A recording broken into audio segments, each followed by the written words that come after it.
വരാൻ പോകുന്ന +2 annual exam ഹിന്ദിയിൽ 10 മാർക്ക് നിങ്ങളെ കൊണ്ട് വാങ്ങാൻ സാധിക്കും എന്ന് ഞാൻ പറഞ്ഞാൽ നിങ്ങൾ വിശ്വസിക്കുമോ? ഈ രണ്ട് കാര്യങ്ങൾ എന്തായാലും ചോദിക്കുന്നതിനാണ്. ഒന്ന് 2 ഈ 2 ക്വസ്റ്റ്യനാണ്. ഒന്ന് 6 മാർക്കിന് ചോദിക്കുന്നതാണ്, മറ്റൊന്ന് 4 മാർക്കിന് ചോദിക്കുന്നതാണ്. പല തരത്തിലുള്ള ക്വസ്റ്റ്യൻ പേപ്പറിൽ എന്തായാലും ചോദിക്കാൻ സാധ്യതയുള്ള ക്വസ്റ്റ്യൻ തന്നെയാണ് ഈ ഒരു ക്വസ്റ്റ്യൻ എന്ന് പറയുന്നത്. സോ ഇത് നിങ്ങൾ എന്തായാലും പഠിച്ചിട്ട് പോവുക. ക്വസ്റ്റ്യനിലേക്ക് കിടക്കാം. ഏതാണ് ക്വസ്റ്റ്യൻ എന്ന് ഞാൻ പറഞ്ഞുതരാം. സോ ആദ്യത്തെ 6 മാർക്കിൻ്റെ ക്വസ്റ്റ്യൻ എന്ന് പറയുന്നത് സംക്ഷേപണമാണ്. പല കുട്ടികളും തെറ്റിക്കുന്നതാണ് ഈ സംക്ഷേപണ പാട്ട് എന്ന് പറയുന്നത്. കാരണം വലിയൊരു പാരഗ്രാഫ് ഓൾറെഡി ഇവിടെ തന്നിട്ടുണ്ട്. ഇതിൻ്റെ സംക്ഷേപണമാണ് തന്നിട്ടുള്ളത്. ചില കുട്ടികളൊക്കെ എന്ത് ചെയ്യും, ക്വസ്റ്റ്യൻ പേപ്പർ കിട്ടിയവാണ് ഇതിനങ്ങ് വലിച്ച് വീണ്ടും എഴുതി ഈ ക്വസ്റ്റ്യൻ പേപ്പർ അതുപോലെ അങ്ങ് എഴുതി വെച്ചിട്ട് എന്ത് ചെയ്യും, അതിൻ്റെ കൂടെ വീണ്ടും എഡിറ്റ് എഴുതിയിട്ട് വലുതാക്കി എഴുതും. ഒരു മാർക്ക് പോലും ചിലപ്പോൾ തരത്തില്ല അധ്യാപകൻ. കാരണം സംക്ഷേപണം എന്ന് പറയുന്നത് നിങ്ങളതിനെ വായിച്ചിട്ട്, നമുക്കറിയാം നമുക്ക് ഇന്നത്തെ AI ഒക്കെ ചെയ്യുന്ന ഒരു പരിപാടിയില്ല, വലിയ കുറിപ്പൊക്കെ കൊടുത്തു കഴിഞ്ഞാൽ അത് വളരെ ഷോർട്ടാക്കി തരും. അതുപോലെ നിങ്ങളൊരു AI ആയിട്ട് പ്രവർത്തിക്കണം. കാരണം തന്ന ഈ പാരഗ്രാഫിനെ ഏറ്റവും ഷോർട്ടസ്റ്റ് ആയിട്ട്, ഏറ്റവും ലഘുവായിട്ട്, ഏറ്റവും ഷോർട്ടായിട്ട് ഇതെന്താണോ പറയുന്നത് അതിന് ഏറ്റവും ഷോർട്ടസ്റ്റ് ആക്കി മാറ്റണം. 3 or 4 സെൻറ്റൻസ് മതി. കണ്ടില്ലേ, ഇത്ര വലിയൊരു സാധനത്തിന് എന്ത് ചെയ്തിട്ടുണ്ട്, ഇത്ര ചെറുതാക്കി മാറ്റിയിട്ടുണ്ട്. ഈ പാരഗ്രാഫ് നമുക്ക് വായിച്ചു നോക്കിയാലോ എങ്ങനെയാണെന്ന് പറഞ്ഞുതരാം. സംക്ഷേപണം എന്ന് പറഞ്ഞു കഴിഞ്ഞാൽ ഏറ്റവും ചെറുതാക്കുന്നതാണ് സംക്ഷേപൺ. ഓക്കെ, സോ കൈ വർഷ പെഹലെ ഹംനെ നിയതി കോ മിൽനെ കാ ജോ വചൻ ദിയാ താ, നെഹ്റുവിടെയാണ് പറയുന്നത് അല്ലേ, മേരെ ഭാരതവാസിയുടെ ഒരു പാരഗ്രാഫാണ്. അതിന് ഏറ്റവും ഷോർട്ടാക്കി എന്താണ്, വചൻ നിബാനെ കാ ജോ സമയ ആ ഗയാ, വാക്ക് പാലിക്കാൻ സമയമായി. അബ് ഭാരത് ജീവൻ കി ജോ സ്വതന്ത്ര കി നയ് സുബഹ് കെ സാത്ത് ഉടേഗെ, ഭാരതം എന്ന് പറയുന്നത് എന്താണ്, സ്വാതന്ത്ര്യത്തിന്റെ പുതിയൊരു രാവിലെ എഴുന്നേൽക്കുമെന്ന് പറഞ്ഞിട്ട് എന്താണ്, അത് നിങ്ങൾ മനസ്സിലാക്കുന്നു, അതിന് നിങ്ങൾ അതുപോലെ എഴുതുന്നു. കാരണം ഇതൊന്നും ഞാൻ എന്ത് ചെയ്യണം, വായിച്ച് ഞാൻ നിങ്ങൾക്ക് പഠിപ്പിക്കേണ്ട ആവശ്യം വരുന്നില്ല. തരുന്ന നിങ്ങൾക്ക് ക്വസ്റ്റ്യൻ വായിച്ചിട്ട് 2-3 തവണ ഇതെന്താണ് ചെയ്യേണ്ട ഒരു കാര്യം, സംക്ഷേപം തന്നു കഴിഞ്ഞാൽ ആദ്യം തന്നെ എടുത്ത് ചാടി എഴുതാൻ പോണ്ട. 1 തവണ വായിക്കുക, 2 തവണ വായിക്കുക, 3 തവണ വായിക്കുക, 4, 5 പോട്ടെ 5 തവണ വായിച്ചു 6 മാർക്ക് കിട്ടും. കാരണം വളരെ ഷോർട്ടായിട്ട് എഴുതിയാൽ മതി. ആ ക്വസ്റ്റ്യൻ നമ്പർ എഴുതുന്നു, 2-4 സെൻറ്റൻസ് എഴുതുമ്പോൾ തന്നെ മാർക്ക് അവിടെ വീണു. അപ്പോൾ നിങ്ങൾ 2, 3, 4, 5, 6, 7 തവണ വായിക്കുമ്പോൾ നിങ്ങൾക്ക് ഏകദേശം എൻ്റെ ഒരു മലയാളം അർത്ഥം മനസ്സിലോടിക്കും അല്ലേ. അങ്ങനെയാണ് സംഭവം, എനിക്ക് മനസ്സിലായത് ഇങ്ങനെയാണ്. അതിന് നിങ്ങളൊന്ന് സെൻറ്റൻസ് ആക്കി എഴുതിയാൽ മതി. നിങ്ങളുടെ ഭാഷയിൽ നിങ്ങളുടെ സെൻറ്റൻസ് ആക്കിയിട്ട് ഇവിടുന്ന് കുറച്ച് വേർഡ്സ് ഒക്കെ ഇവിടെ കിട്ടുന്നതൊക്കെ ആക്കിയിട്ട് സെൻറ്റൻസ് ആക്കി എഴുതിയാൽ മതി. 4 സെൻറ്റൻസിൽ അവസാനിപ്പിക്കുക. 6 മാർക്ക് സ്മൂത്ത് ആയിട്ട് നിങ്ങൾക്ക് വാങ്ങാൻ സാധിക്കുന്നതാണ്. ഏറ്റവും ചെറുതായിട്ട് എഴുതുന്നു അത്രയും ചെറുതായിട്ട് നിങ്ങൾക്ക് എന്താണ്, എത്ര ചെറുതായിട്ട് നിങ്ങൾ എഴുതുന്നോ അത്ര വലുതായിട്ട് മാർക്ക് കിട്ടാൻ പോകുന്ന ഒരു അവസരമാണ് ഈ സംക്ഷേപണം എന്ന് പറയുന്നത്. സോ ടീക്ക് വെച്ചോ, ഇതെന്തായാലും പഠിച്ചു വെച്ചില്ലേ, 6 മാർക്ക് ഈസി ആയിട്ട് നിങ്ങൾക്ക് എന്തായാലും ഈ സംക്ഷേപൺ പാട്ട് നിങ്ങൾക്ക് കിട്ടുന്നതാണ്. സോ ഇതാണ് എനിക്ക് ആദ്യം തന്നെ നിങ്ങൾക്ക് പറയാനുള്ളത്. അടുത്ത 4 മാർക്കിൻ്റെ ക്വസ്റ്റിലേക്ക് കിടക്കാം. ഇത് എത്രമാത്രം യൂസ്ഫുൾ ആയി എന്നൊരു കമന്റ് ബോക്സിൽ പറയൂ. സോ ഇത് എഴുതുമ്പോൾ എനിക്കൊന്നും പറയാനില്ല, കാരണം ഇത് വളരെ സിമ്പിൾ ആയിട്ട് നിങ്ങൾ മനസ്സിലാക്കിയിട്ട് അതിനൊന്ന് നിങ്ങളുടെ ശൈലിയിലേക്ക് ഏറ്റവും ഷോർട്ടസ്റ്റ് ആക്കി എഴുതി കഴിഞ്ഞാൽ 6 മാർക്ക് നിങ്ങൾക്ക് സ്മൂത്ത് ആയിട്ട് വാങ്ങാൻ സാധിക്കുന്നതാണ്. അടുത്തൊരു ക്വസ്റ്റ്യൻ എന്ന് പറഞ്ഞു കഴിഞ്ഞാൽ എന്താണ്, നമ്മൾ എപ്പോഴും കാണുന്നതാണ് അനുച്ഛേദ ലേഖൻ. ഈ ഒരു പ്രൊഫൈൽ റൈറ്റിംഗ് ആണ്. പ്രൊഫൈൽ റൈറ്റിംഗ് എന്തായാലും 4 മാർക്കിന് കാണാൻ സാധിക്കുന്ന ഒരു ക്വസ്റ്റ്യൻ ആണ്. ആ പ്രൊഫൈൽ റൈറ്റിംഗ് ചെയ്യുന്ന സാധനം ഇത്രമാത്രം നിങ്ങൾ ചെയ്യേണ്ടു അല്ലേ. ഈ തന്ന സാധനത്തിൻ്റെ ഒക്കെ ഹിൻസ് ഇവിടെ ഉണ്ട്.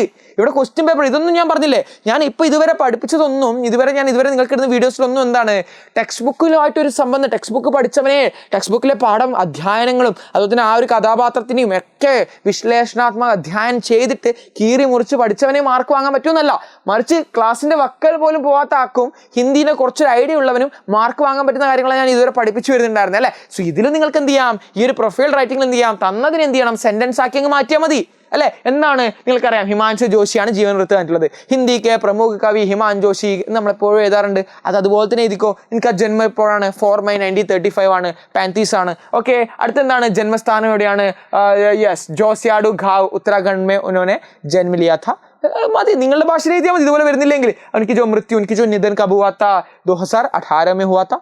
ഓക്കെ, ജീവൻ വൃത്തി സെൻറ്റൻസ് ആയിട്ട് എഴുതുന്നു. ഇത് എഴുതുന്ന സമയത്ത് തലക്കെട്ട് എന്ത് ചെയ്യണം, ഹിമാൻശു ജോഷി. ക്വസ്റ്റ്യൻ നമ്പർ എഴുതുന്നു, തലക്കെട്ട്. ആ question number suppose it's in 1 ആണെന്ന് വിചാരിച്ചോ, 1 എന്തായാലും വരില്ല, 13. ഓക്കെ, 13 ആണെന്ന് വിചാരിച്ചു. ക്വസ്റ്റ്യൻ നമ്പർ ഒരു 13 നോട്ട് ചെയ്ത് വെച്ചോളൂ. മേ ബി ചോദ്യപേപ്പറിലും കാണാം, അല്ല ഇനി വരാൻ പോകുന്നില്ല. എന്താണ്, ഹിമാൻശു ജോഷി എന്ന് എഴുതിയിട്ട് എന്ത് ചെയ്യുന്നു, നിങ്ങൾ എഴുതാൻ തുടങ്ങുന്നു. ഹിമാൻശു ജോഷി എന്ന് എഴുതുന്നു, നിങ്ങൾ വരയിടുന്നു, സൂപ്പറായിട്ട് എഴുതാൻ തുടങ്ങുന്നു. ക്ലിയർ അല്ലേ, കൺസെപ്റ്റ് വെച്ചോ, റെഡി അല്ലേ, ഈസി. സോ അങ്ങനെ എഴുതിയിട്ട് പേര് എഴുതുന്നു, അയാളുടെ പേര് എഴുതുന്നു, നിങ്ങൾ എന്ത് ചെയ്യുന്നു, താഴോട്ട് അതിനൊന്ന് സെൻറ്റൻസ് ആയിട്ട് എഴുതുന്നു. 4 മാർക്ക് കിട്ടി. സോ 6 മാർക്കും 4 മാർക്കും 10 മാർക്ക് നിങ്ങൾക്ക് ഈസി ആയിട്ട് വാങ്ങിച്ചെടുക്കാൻ സാധിക്കുന്നതാണ്.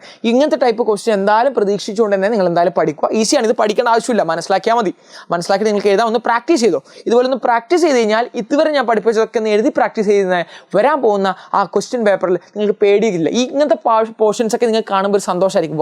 വാവ് ഈസി എന്നൊരു സന്തോഷം കിട്ടും. അപ്പോൾ മറ്റു ക്വസ്റ്റ്യൻസ് ഒക്കെ എഴുതാൻ നിങ്ങൾക്ക് എന്ത് വേണം, ആ ഒരു കോൺഫിഡൻസ് കിട്ടും. ഈ ഒരു കാരണം നിങ്ങൾക്ക് ആ ഒരു ഫൗണ്ടേഷൻ പോലെ ഇത് അവിടെ റെഡിയായി നിൽക്കുമ്പോൾ ഒരുപാട് മാർക്ക് കിട്ടുമെന്നൊരു കോൺഫിഡൻസ് നിങ്ങൾക്ക് ഓൾറെഡി കിട്ടും. അതുകൊണ്ട് ഞാൻ പറയുന്നതാണ്, ഇങ്ങനത്തെ ക്വസ്റ്റ്യൻസ് ഒക്കെ നിങ്ങൾ എഴുതി പ്രാക്ടീസ് ചെയ്താൽ മതി. സംക്ഷേപണം വന്നു, അത് നിങ്ങളൊന്ന് പാരഗ്രാഫ് ആയിട്ട് ചെയ്തു. നിങ്ങൾക്കറിയാം AI ഒക്കെ ഉണ്ട്, നിങ്ങൾ AIയുടെ ഹെൽപ്പ് ചോദിക്കാം. കാരണം ഇപ്പോൾ ഞാൻ തന്നൊരു സെൻറ്റൻസ് നിങ്ങൾ എന്ത് ചെയ്യുന്നു, സ്ക്രീൻഷോട്ട് എടുത്ത് AI ഇട്ട് കൊടുക്കുന്നു. ആ ഈ ഒരു സാധനം നിങ്ങൾക്ക് സ്ക്രീൻഷോട്ട് എടുത്ത് എന്ത് ചെയ്യാം, AI ഇട്ട് കൊടുക്കുന്നു. ഇതുപോലെ തന്നെ എനിക്ക് എക്സാം റിലേറ്റഡ് ആയിട്ട് എന്ത് ചെയ്യണം, ഒരു പാരഗ്രാഫ് വരും. ഞാൻ അതിന് വളരെ സിമ്പിൾ പാരഗ്രാഫ് വരും, ഒന്ന് ട്രാൻസ്ലേറ്റ് ചെയ്യാൻ നോക്കാം. അപ്പോൾ നിങ്ങൾ ട്രാൻസ്ലേറ്റ് ചെയ്യുന്നു, അത് അത് എ കറക്ഷൻസ് പറയും. അങ്ങനെ എന്ത് ചെയ്യാം, ആ രീതിയിൽ ഇന്നത്തെ AI-നൊക്കെ ഈ സൊഫിസ്റ്റിക്കേറ്റഡ് വേൾഡ്, ഈ മോഡസ്റ്റ് വേൾഡ് നിങ്ങൾക്ക് എന്ത് ചെയ്യാം, ആർട്ടിഫിഷ്യൽ ഇൻ്റലിജൻസ് തുടങ്ങിയ കൃത്രിമ ബുദ്ധിയുടെ ഒക്കെ ഉപയോഗിച്ചുകൊണ്ട് നിങ്ങൾക്ക് നിങ്ങളുടെ എൻഹാൻസ് ചെയ്യാം, നിങ്ങളുടെ സ്കില്ലിനെ, നിങ്ങളുടെ ആ ഒരു നെറ്റ് ചെയ്യാനും എൻറിച്ച് ചെയ്യാനൊക്കെ നിങ്ങൾക്ക് ഈ ഒരു AI-നൊക്കെ ഉപയോഗിക്കാം. ഓക്കെ, വെറുതെ ഇങ്ങനെ സോഷ്യൽ മീഡിയ തോണ്ടുന്നതാണ്. നിങ്ങളുടെ ഡിസ്ട്രാക്ഷൻ എപ്പോഴും നിങ്ങളുടെ ഇതുപോലെ തന്നെ നിങ്ങളുടെ ഞാൻ പറഞ്ഞില്ല, കോമ്പറ്റീഷനേക്കാൾ നിങ്ങളുടെ ഡിസ്ട്രാക്ഷൻസ് ആണ് കൂടുതൽ. അത് ഒഴിവാക്കി കഴിഞ്ഞ് ഇതുപോലുള്ള ആക്ടിവിറ്റീസ് ചെയ്യുമ്പോൾ നിങ്ങളുടെ ബ്രെയിനും അതുപോലെ തന്നെ നിങ്ങളുടെ ബോഡിയൊക്കെ എൻഹാൻസ് ആവും, നിങ്ങളും ഓട്ടോമാറ്റിക്കലി എൻഹാൻസ് ആവും, നിങ്ങൾക്ക് ആ ഒരു പീക്ക് ലെവൽ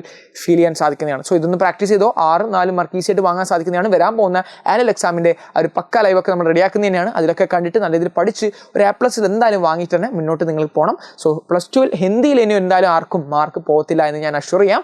വരാൻ പോകുന്ന ലൈവൊക്കെ സൂപ്പറായിട്ട് കണ്ടോളൂ. നമ്മൾ എന്തായാലും A+ ഈസി ആയിട്ട് फ्लावर की तरह है ना, पुष्पा की तरह, जो फ्लावर की तरह पुष्पम, यह पुष्पा तो अलग है ना, झुकेगा नहीं. ओके, तो झुकेगा तो नहीं है, हम तो कभी झुकेगा नहीं, वो भी बात है, वही तो सही बात है. तो ठीक है बच्चों, എന്തായാലും പഠിച്ചോളൂ, 10 മാർക്ക് മിസ് ആവണ്ട. तो मिलते हैं बच्चों, थैंक यू, जय हिंद, थैंक यू.